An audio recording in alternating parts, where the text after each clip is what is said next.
Welcome to the Kop TV, the voice of football's most famous stand.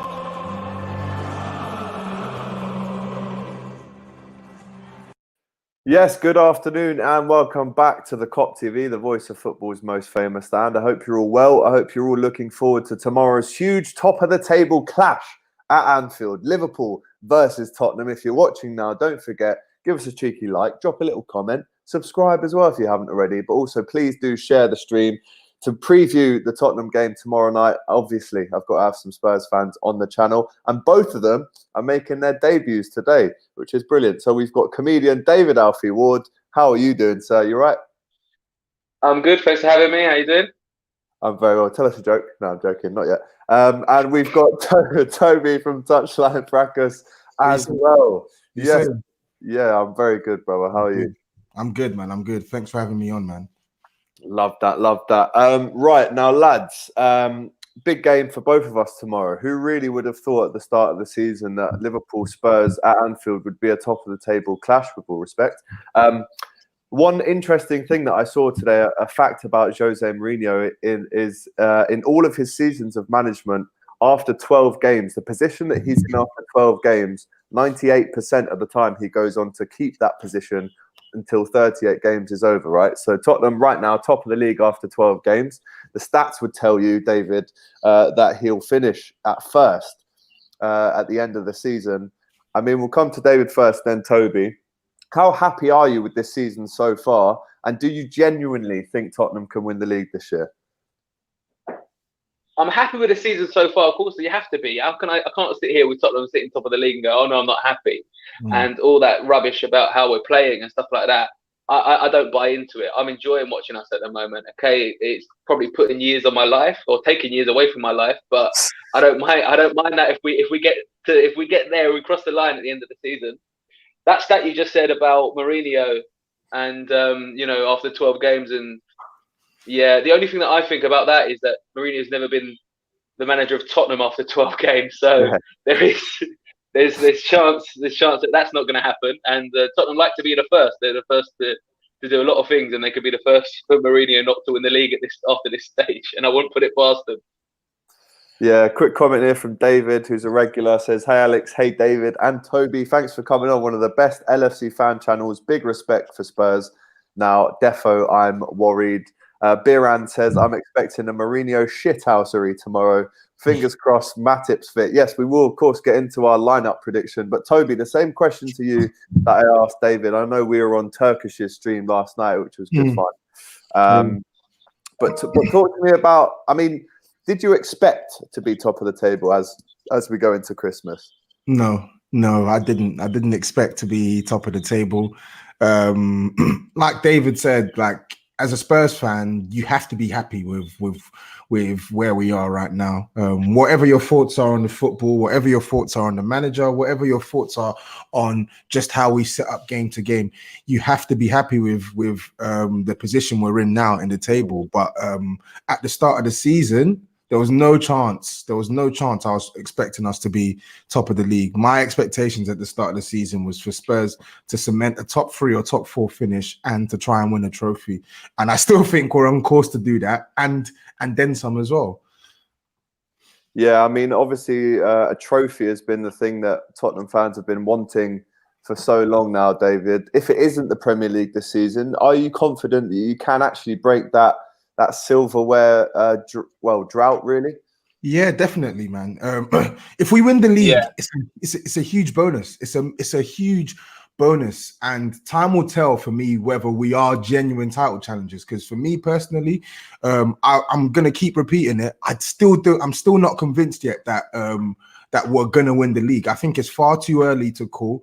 I think the table is far too congested, and I think we're not in a period yet where you can definitively say yes, these are the title challenges for the league title now. So I just want us to keep going, and if we're there or thereabouts in a few months' time, February, heading into the business end of the season, that's when my game hat is on. I'm like, okay, cool, we've got a real genuine opportunity to win it here. But irrespective of that, we have to be winning a trophy this season. The players that we've assembled, the players, the form that we're in, I think And the manager that's with us right now, trophy specialist, winner, this, that, and the other. There's no excuses this season if we don't win a trophy. We have to put our hands on some silverware this season. David, do you agree? Yeah, I think we have to. Yeah, Toby's right. I don't agree with Toby with saying that wait till February. I think we're in the title race. I think we have to. I think Toby's been a very Spurs. He's got his Spurs cap on there. And I mean, there's a part of me deep down that I keep thinking that Harry Kane's going to be a fraud and he's going to come any day. It's going to switch because I just can't believe what kind of player we've got on our hands and to come from the academy. So that Spurs mentality, every time that maybe Kane don't go 2 or 3 games without a goal, you think that's it. It's happened now. He's a busted flush because that is my mentality of being a Spurs fan. It's always too good to be true. And right now, it may seem like it's too good to be true to where we are, sitting top of the table, coming into the Christmas fixtures.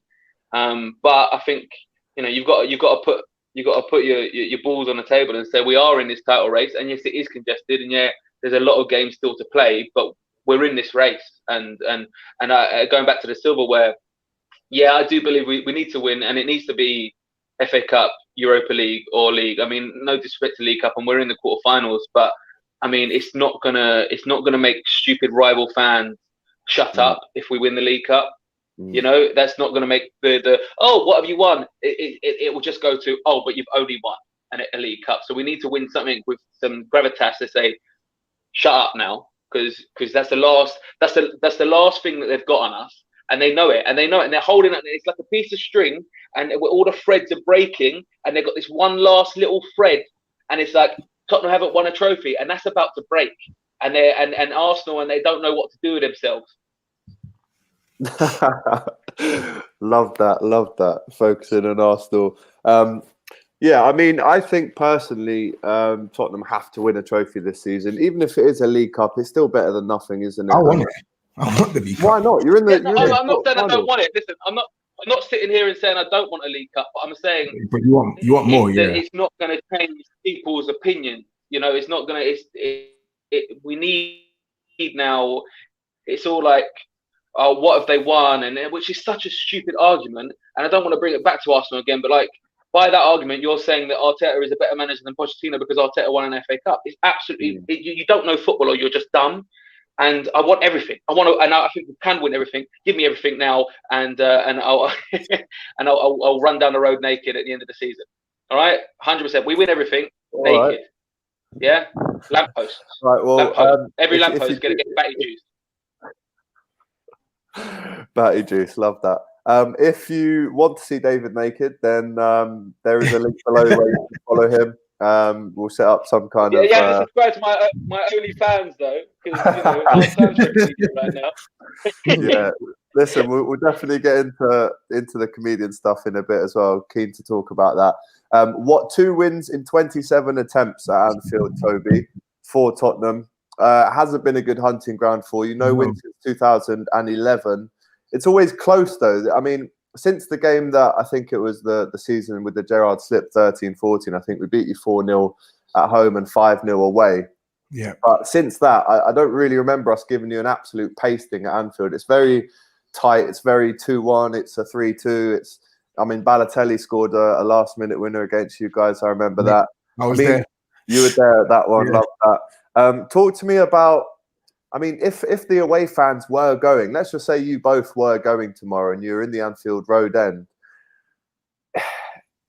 Toby summed it up last night on Turkish's show. I think you have to almost respect the ground that you're coming to. 66 games unbeaten there.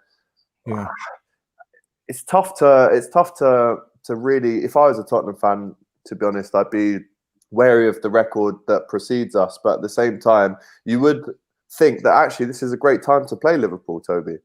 Yeah, you would, but that's the trap. That's the trap that Liverpool want to set for you. That is the trap, because we saw this team with no Salah, with no Firmino against Barcelona, 3-0 down in the Champions League final, with a patched up semi-final, and they won 4-0. We saw this same Liverpool team dismantle Leicester a few weeks ago. We saw the same Liverpool team dismantle Wolves a few weeks ago. That's why for me, I'll never read into Liverpool game to game. I'm reading into Liverpool as a whole. I'm reading into the Liverpool that I've seen over the last 2 years. And logic tells me that I shouldn't be coming into this ground thinking Spurs are just going to turn up and win. What I should be thinking is what I said on the stream yesterday. Go into this game with no fear. They've got injuries. They're not in the best of moments right now. Just go into the game with no fear and play to the best of your ability. If we win, fantastic. If we get a point, I'm delighted. My thing is just this. Go there. Don't go there with a defeatist mentality. Don't go there thinking, we have to lose here. But same time, go there with no pressure. The pressure is not on us. We'll go into Anfield, 60-something, like you said, 60-something games unbeaten there. You are expected to beat us. We're top of the league right now. The aim is for you to beat us. We don't have to go there and beat you. We just have to go there, play our game, and whatever happens, happens. There you go. That's my take on it. David, what's your reaction to that? I can't add to that. I think Toby's spot on. I think there is like, you know, I see a few of my Tottenham friends, and I'm sure same with Toby, a few people watching that Fulham game on a weekend and thinking we can have these. And yeah, of course you look at that, but it's not the same game. This is a bigger game. This ain't Fulham away now that Liverpool are playing in their head. This is at home against Tottenham Hotspur, the league leaders. You know, they're not going to go in with that same mentality, injuries or not. So we need to, like Toby, he's spot on. We need to just go there, play our game. We've got so much ability in that team, and just try and play without fear. Try and forget that we haven't won there since 2011. And if we bring our A game, then we can trouble anybody in this league. We know that. It's quite clear. So why can't we go to Anfield and win? Of course we can, but also we've got to keep our wits about us and not get carried away, because you know they're lethal. Sadio Mane is one of my favourite players, and you know you give him an inch and he'll take it, and we've got to be on our game 100% for the whole 90 minutes. Yeah, you mentioned Sadio Mane there. No goal in 6 for him. A little bit of a purple patch for Mane. David says, spot on from Tobi and David. The pressure is on LFC.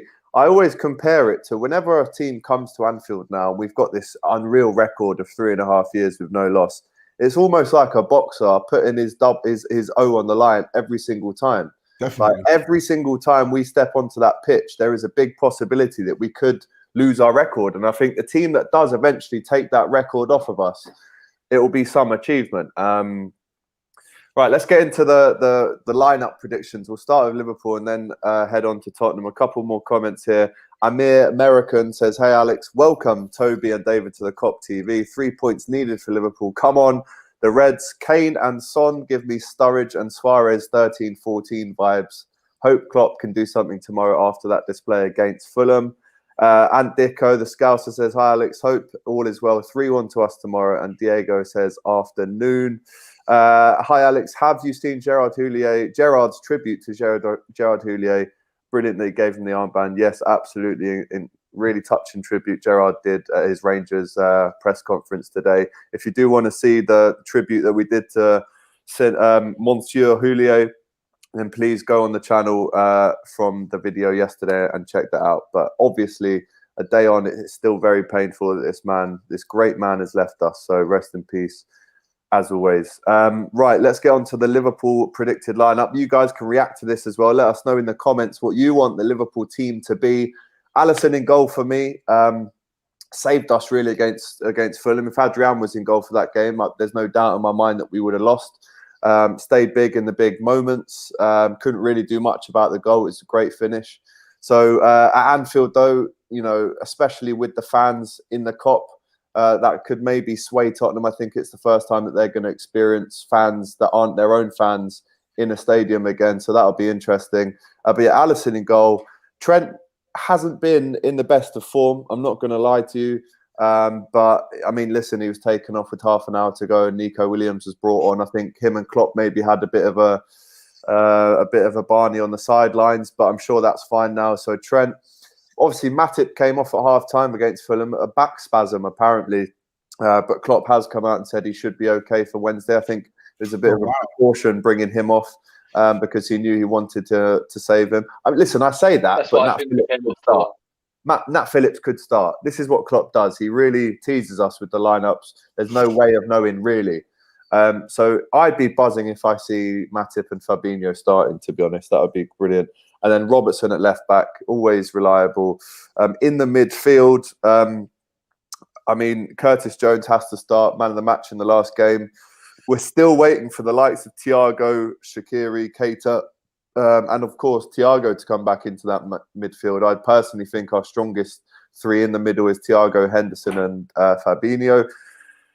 But hopefully we'll see the Octa on the bench for this one as well. But I'm going to go with Hendo, Ginny and Curtis in the middle. And then the three lads that we always see up top, Salah, Mane and Firmino. No Jota, out for 8 weeks. On the bench, we're very likely to see the likes of Origi, Minamino, Keita, and also, well, a few of the other centre-backs. You'll have Adrian there and Nat Phillips. But if that is the team, lads, and you see that lineup come out for Liverpool, does that fill you with confidence or does it fill you with, well, to be honest though, lads, and you'll admit this, whatever lineup we have put out, whether it's been Kelleher in goal or Nat Phillips or Reece Williams, we've seemed to do well. So is it the lineup you're more concerned about or the actual atmosphere? The atmosphere. The atmosphere and the attitude of the players is what I'm concerned about. The lineup, I couldn't, unless you're telling me that Mo Salah and Sadio Mane and Jordan Henderson and a few others are injured, the lineup doesn't really matter for me because we know what Liverpool are about. Like we know what this team are about at Anfield. So what's going to be telling for me is your attitude during the game itself. That's all I care about because that will sort of give me an early indication of what type of game we're in for. But to be honest, I know what type of game we're going to be expecting at Anfield anyway. So for me, it is what it is. David, how would you react if that was our lineup tomorrow? I don't really get these. No, right yeah, well, I mean, the main thing I'll be looking out for an hour before kickoff tomorrow is the centre-backs, the Liverpool centre-backs, and see who is playing there. And you know, does Matip, is he fit enough to start? Is Fabinho going to play there, or is it going to be a youngster? Or you know, Henderson ended up there on the weekend, yeah. So because you just think, you know, and I'm biased, but I'm not wrong in saying that Son and Kane are probably the most two prolific players in the league right now, and you fancy them against anybody. I fancy them against anyone really, but so. If you think a kid goes in there, although like you said they've been coming in and doing well, you're probably up against, you know, one of the best centre forwards in the world and one of the best kind of players off him in the world also. You know, I mean, you can tell your listeners what you said about Kane and Firmino if you want when we was having a drink in London that time. What did he say? Tell me, because Liverpool fans. Was that having a drink? No, listen. Before you start, give them the date for context. When was this? This was about a year ago. It was like February last year. February this year. No, February this year. Yeah, this year. Yeah. And bear in mind, Kane was injured at the time. Anyway, what did he say? Anyway, he said, "Set the scene. Firmino is better than Kane," and he said it with a straight face. He looked at me in the eye and he said, "Firmino is better than Kane." And I was like, I couldn't believe what I was hearing. I was at a comedian's Christmas party, like a New Year party, and I had to call in this other comedian as a Tottenham fan. I was like, listen to what this guy has just said. And he's like, no, I don't rate Kane. He's all right. Do you know what I mean? You know what? Alex was doubling down, but he knew that he was chatting out of his bum hole. You know what it is, David? Because I've had many Liverpool fans tell me the same thing. And I've been fighting this argument for 2.5 years. I said it's a downright disgrace that you can even compare the two. One is a number 10 who became a decent front man, and the other one is a bona fide world-class striker. How dare you compare the two? How dare you compare the two? And this Firmino role, everyone thinks Firmino invented. Harry Kane's a better passer. Harry Kane's better hold up. Harry Kane's better in the air. He's better at everything. So it's ridiculous. It's absolutely ridiculous. I honestly, Toby, I couldn't believe what I was hearing. I was like, I know that Liverpool fans are, you know, they love their club and they're very proud of their club, but there's love in your club and there's being damn right stupid. You know? Right. They're eating humble pie now, isn't it? They're eating humble pie now because listen, they're worlds apart right now, aren't they? I think, listen, at the time that I made this comment, I think There is no time in history. There is no time in history. There's never been a time where it's been valid. You're on my channel now. There's never been a time where it's been valid. I'm sorry. Never. At the time when I made this comment, I think Kane was injured for 3 months, and I think Firmino was the winner away at Wolves in a 1-0 win. So I was a little bit short-sighted because of that. What I will say now, if you let me finish, lads, I'll hold my hands up. I'm not big enough and ugly enough to say sorry and say I said something that I shouldn't have said. Of course, Harry Kane is a better striker than Roberto Firmino right now, 100%. He's one of the best players in the world right now. The partnership that he has with Kane is frightening, especially on the counter-attack. Yeah, I mean, listen, we all say things when we've had a couple of drinks. It is what it is. But thanks for bringing that up, David. Really appreciate that, man. Really Thank you, David. Yeah, Alex took me to a members bar, so he was trying to sweeten me up to say absolutely awful takes, and I weren't having it. Yeah, we were there with someone else though. It wasn't just me and you trying to impress you. Do you know what I mean? It was actually. Wow, what's wrong with that? Yeah, no, nothing wrong with it, man. 2020. But you were with someone, and then actually we can say who it is, can't we? Yeah, it's our friend Amy Christopher's. Yeah, Amy Christopher's. Big up her, man. Big Chelsea fan. But I did say that in a rage of to be fair, I was a little. We'd all had a drink that night anyway, so I'll blame it on the alcohol, just like T-Pain said. Yeah. But let's get into Tottenham's predicted lineup then. This is really interesting for me because I've got a lot of Spurs fans, mates, and every single week another player pops up that has a great game, and it kind of adds to that list that you've got already of players in form with Kane, Son. I've been super impressed with Ndombele this season. I've been super impressed with Reguilon.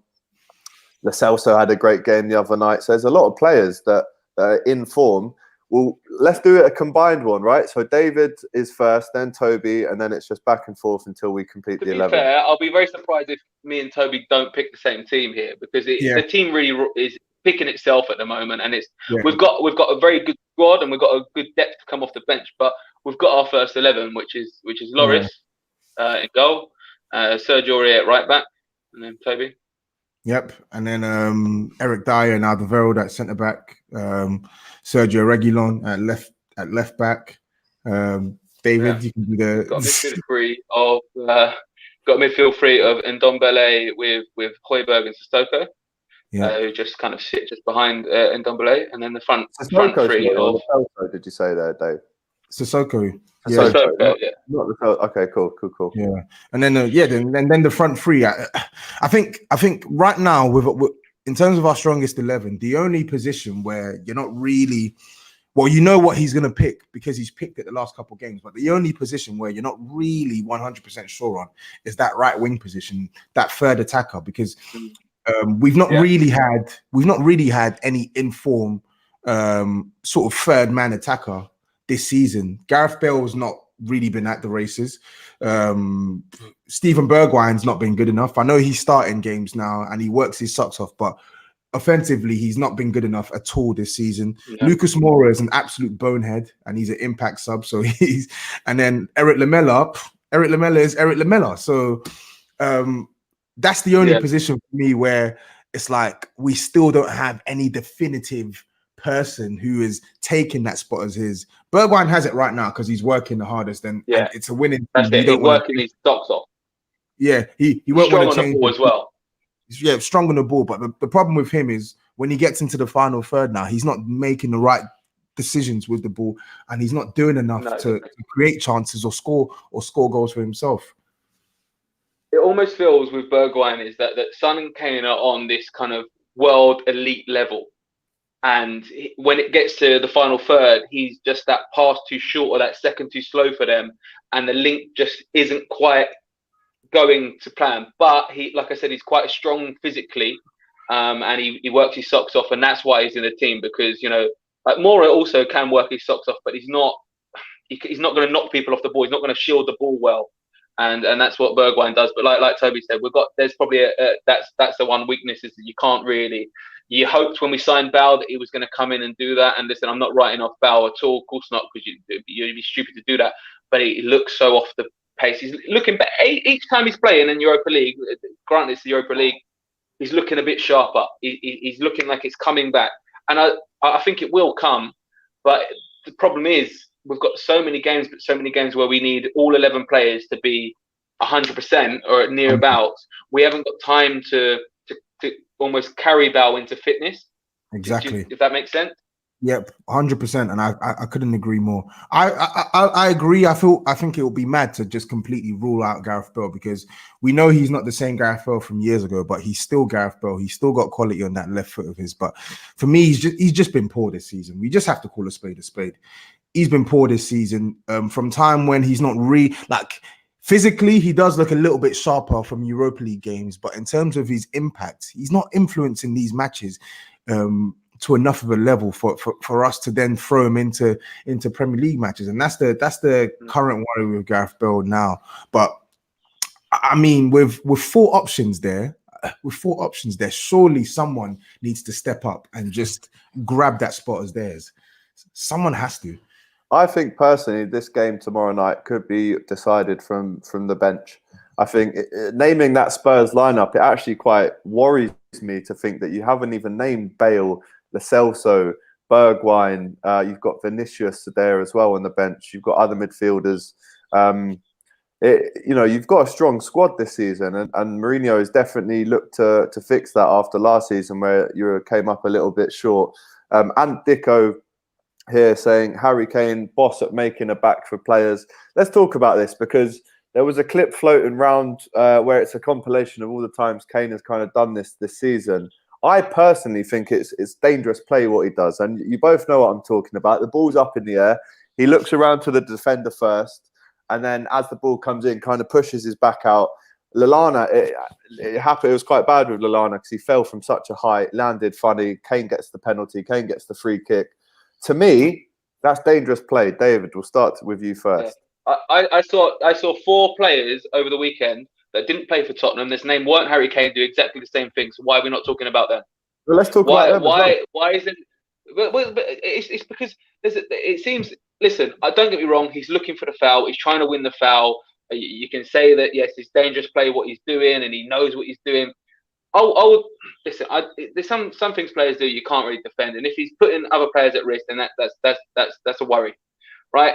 But my annoyance is that this Harry Kane, it's become the Harry Kane thing to do, and it's not that, And I do feel like he's the national captain. He's the national team's best player, and there is an agenda. He's the only player I've ever seen that after a game when they were interviewing him in the tunnel, they got a monitor next to him and they asked him to talk about a dive.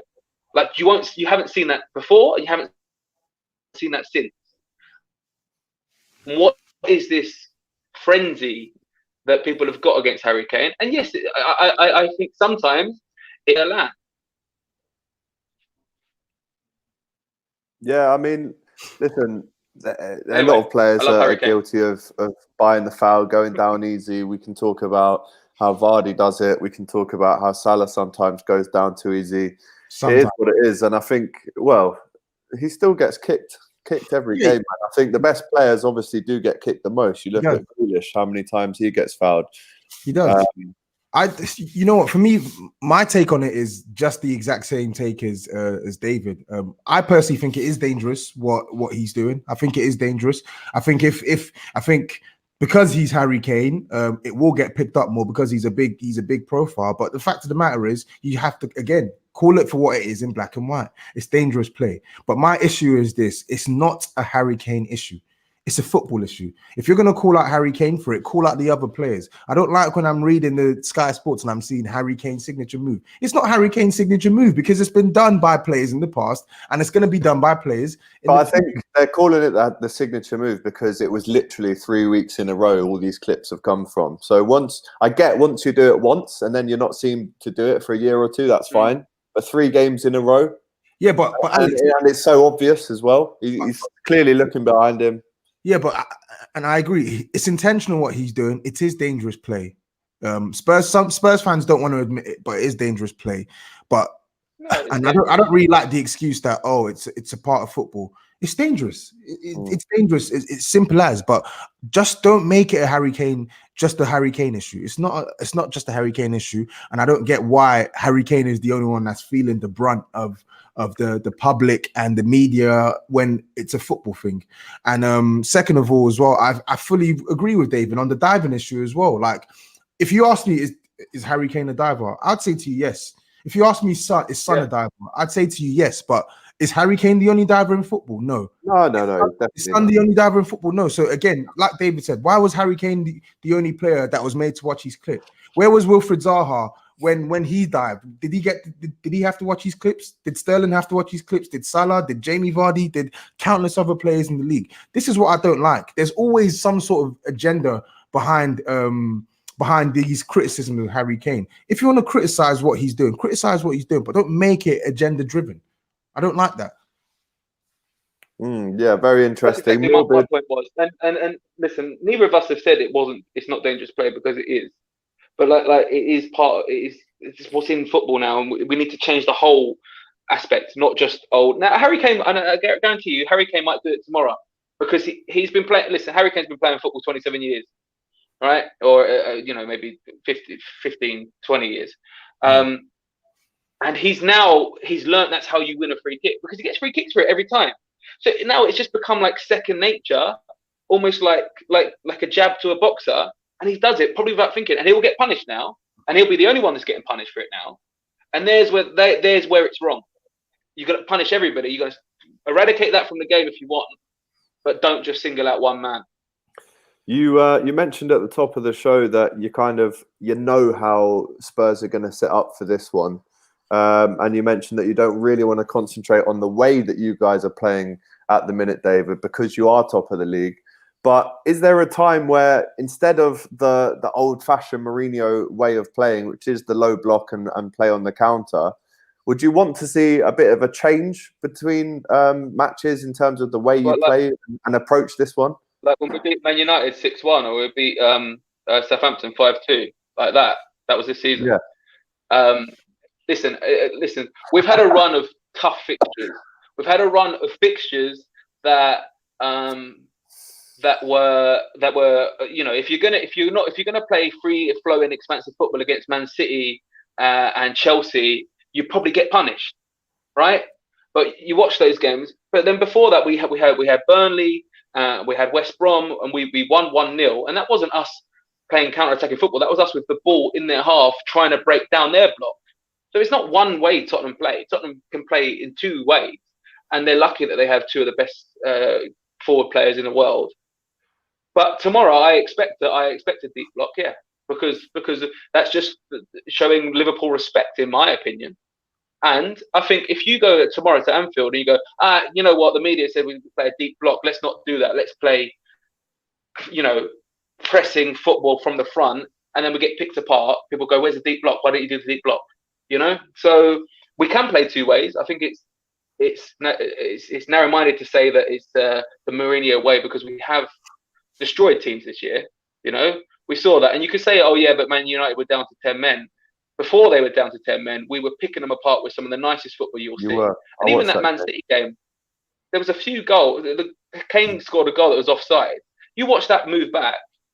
That ain't no counter-attacking football.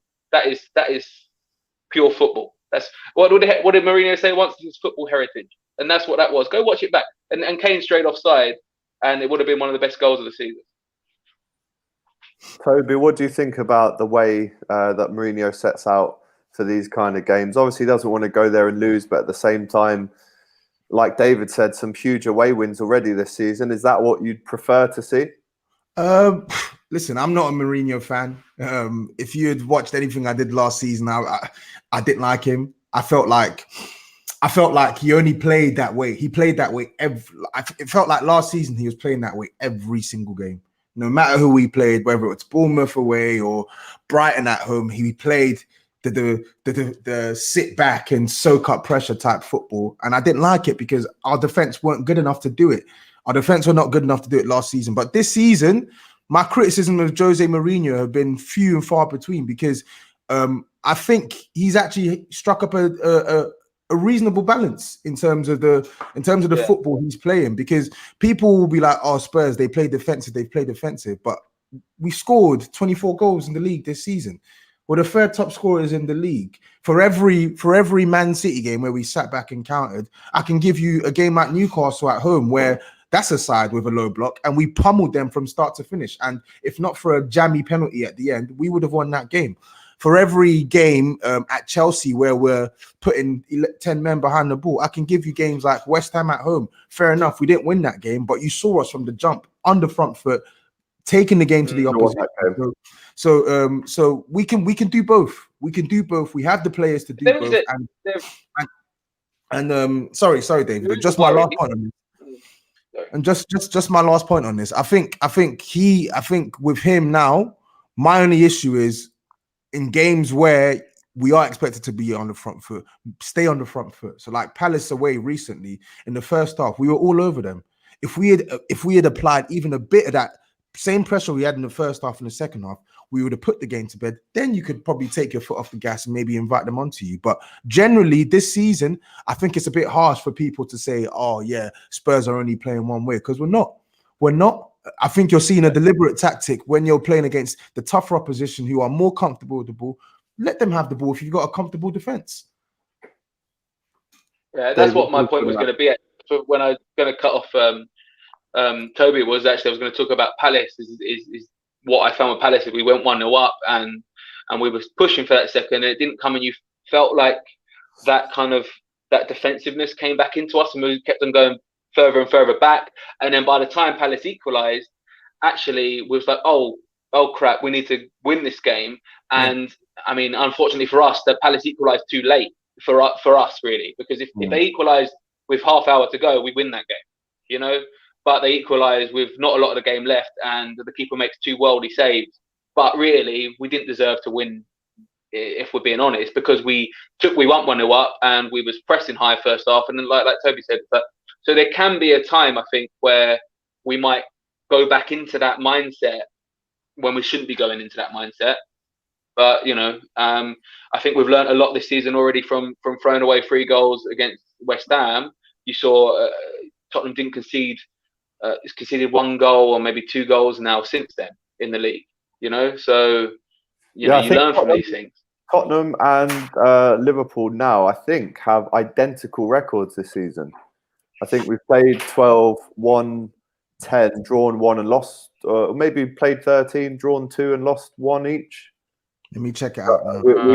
We've drawn with Brighton and Fulham, and we lost to Aston Villa, which are 3 games really that Liverpool should not be drawing or losing. But I do think Tottenham and Liverpool have an almost identical record at the top of the table this season. Yes, both played 12, both won 7, both drawn 4, both lost 1. So 4 draws. There you go. Wow. I mean, to be honest, what David says here, if we take it back a year, this was really the time when Liverpool started to pull away. But we've had so many injuries. What can you really put it down to, lads? I mean, that we've all had injuries. Of course we have. Every team still will get injuries, and it's not a new thing. But I genuinely can't remember a season for any team, genuinely, where there's been this many injuries, especially to the key players. I think I can. I think I can. And I you give me Liverpool 2021, I give you Tottenham. I'll give you Tottenham 19-20 in the second half of the season. I give you Tottenham 18-19 in the second half of the season. Last season, we were really bad. 20 injuries, Toby, we're talking about here. 20 injuries. Yeah, no, don't get me wrong. Your injuries this season have been horrific, but I'm talking about I think last season or the season before, we had 17 different injuries in our team. We had our best player missing for 6 months. We had our second best player missing for 4 months. We had a new winger we had signed in January injured for 3 months. We had Sissoko missing for 3-4 months. We've had Alderweireld missing for long spells. Jan Vertonghen missing for long spells. So we've had our dose over the years. We've had a serious dose of horrific injuries to our squad. But I do agree with Liverpool this season. What we're seeing from you is unprecedented. I mean, losing your two losing your two key starting centre-backs, ridiculous. Losing a midfielder who's on paper meant to be your best midfielder in Thiago, ridiculous. Losing Trent for a couple of weeks, losing Fabinho for a month, losing so many players. Salah and Mane had COVID. Exactly. So I do think and then even losing Jota now for 8 weeks out of nowhere, like it's like the forces are against Liverpool. And I think a lot of people say, oh yeah, but injuries are a part of the game. Injuries are a part of the game, but it doesn't mean you can't talk about the effect it's having on a team, because it's clear to see Liverpool are still top of the league with all these injuries. So God forbid, imagine what the scenario would look like if they had all their players fit. You have to talk about it, because it's remarkable the injuries that you've had this season. I appreciate it that you're saying something like that, because I've said, like, just imagine now we go back in February to the Champions League. We're playing against Leipzig. I mean, obviously Van Dijk and Gomez won't be around, but Thiago's going to be back. And I think when we see Thiago put 3 or 4 or 5 performances together, then I personally think that we're just going to see Liverpool on a different level. I really do. I do think he's that good. You've seen what he did when he came on against Chelsea very early on in the season, was absolutely ruined by Richarlison. But yeah, David here says Toby is absolutely spot on. And it is unprecedented, really. But lads, let me get, before I ask you both just more, your personal stuff, let's get a score prediction from you both. I'll be last, but David, what do you reckon for first, and then we'll come on to Toby. I'm going for a score draw, 1-1, maybe 2-2. Score draw, I'll take. Score draw, Tobs, what are we saying? I'm sticking with my fellow Spurs fan, David, and I'm going for a score draw as well, 1-1.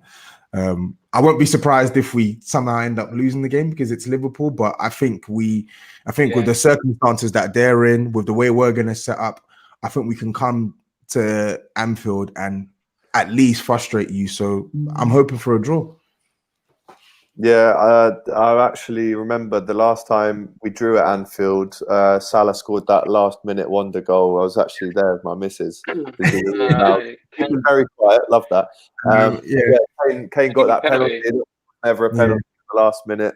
2-2, and then it's been 2-1 twice in a row. I'm going to go for 2-1 again, lads. I do think Tottenham will score.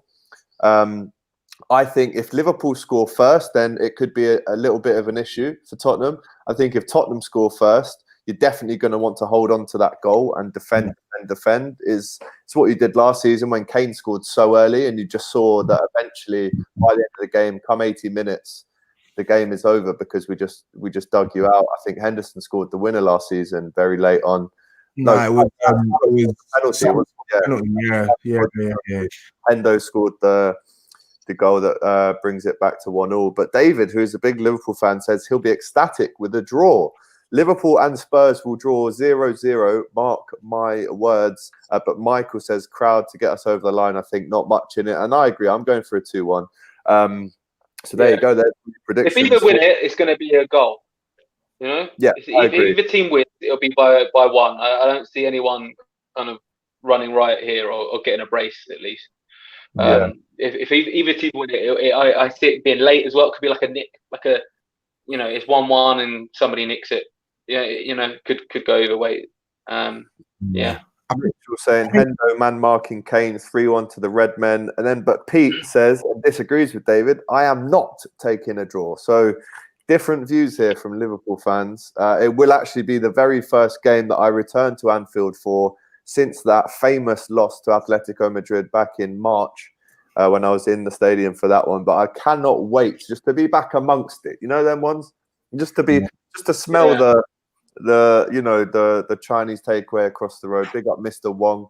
To smell I just can't wait to breathe it all back in, lads. And I'm sure I hear you. But I've been saying this to my friends. I do think that the Anfield atmosphere is a tad overrated. I feel like it's quite situational. The reason why I say that is because I've been there like 4 times now. Of course, I've not seen Spurs win. And the only one time where I felt like this atmosphere is deafening is when you lot battered us 4-0 when that season when you were challenging for the title. I think since then, especially when you built that new main stand or whatever it's called on the right-hand side, I've been to Anfield and I've not been wowed by this roaring Liverpool atmosphere. So it's not a Liverpool thing. I think it's situational. I think it's just the Premier League sides as a whole. I think depending on the opposition you're playing, then one team's gonna get your fans shouting more than the other. So I don't know. I'm just saying that Liverpool had overrated. I will say on that though that they sing "You Never Walk Alone" just before kick-off, and then everyone goes, look how great this is, and then it just dies down until they score, if they score. And then I will add to this point as well that the Beatles are massively overrated. So there you go. What was the need for that? I had to get the dig in, didn't I? Wow, you had to get that one in. Right. Let's talk about what you're doing, Toby, and then we'll come on to David. But the touchline fracas, tell us, and like myself, you're on Sky Sports News across the summer. So tell us what we've got to see in store for Toby. If you do want to follow the guys, please make sure you do. The links are in the description. Yeah, listen, if you want to hear more my personal views, follow me on Twitter at Tottenham Tobs, or follow me on Instagram. I'm not really talking much on football on Instagram anyway. It's mainly Twitter. But if you want to follow our collective, follow Touchline Fracas on Instagram, YouTube, Twitter. We're quite a big bunch. We got podcasts for everyone, even Liverpool fans as well. So just hop on and enjoy the wave. Something for everyone. Love that. David, obviously I mentioned at the top of the show, comedian. You are a very funny guy. I do have to admit. I do think our sense of humor. Yeah, no one's gonna follow me now though. I just slagged off the meeting. Yeah, get off.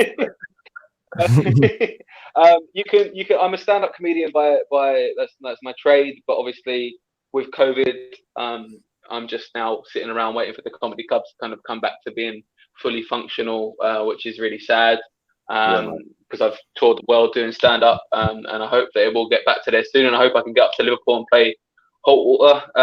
You can follow me at David Alfie Ward, which is the link in the description. I do Spurs podcasting, so probably I guess on the Fighting Cock, and I'm a few times a year I go on the Hawksby and Jacobs show. Paul Hawksby is a good friend of mine, and this is my studio. So in the lockdown, I built a podcast studio, nice. and nice little Dragon Ball Z, yeah, I can see that. Quality. Yeah. So my guy personally drew that for me. Oh, brilliant! That's sick. And it's called "Has It Come to This Podcast?" So I started a podcast from this studio, and it's weekly. It's not football related. It's not political or anything like that. It's just a comedian and his mate talking about what they did that week, taking weird questions, and it's called "Has It Come to This?" So if you fancy that, we're recording a new episode tomorrow, so give that a listen and follow me on Twitter, and I'll tweet about it. Love that. One thing I would say, if you do go up to Hot Water Comedy Club, you cannot be saying that the Beatles are overrated, David, because you will not. I'm going to open and close with. Listen, I'm going to walk up to the microphone. And be like, "How shit were the Beatles?" Oh my days, that is blasphemy. That is blasphemy. Yeah, look, David goes, the Beatles overrated. Now that's fighting words. The original Fab Four, and I love them. And they're why I became a Red in the first place, even though they were never into footy themselves. Well, poor man's Queen, if you ask me. Poor man's right. That's it. Time to end the show. Massive thanks to David and Tobs for coming on. Big up to yourself, man. Hopefully we can bump into each other very soon and have another beer, where I will probably tell you again that Firmino is better than Harry Kane. But there you go. Listen, like I said, follow the guys in the description. Danny says they're better than Chaz and Dave, for fuck's sake. Well, wow, now that is fighting talk, right? I'll come and fight him now. It sucks. Right, lads, thank you again so much for coming on. Big game tomorrow night. I'm going for a Liverpool win. The lads are going for a draw. We'll see what happens, and we will speak after it. But yes, thank you very much. And don't forget, I will be outside Anfield tomorrow night with all the fan cam action as the final whistle blows. Until then, take care. All the best. See you, man.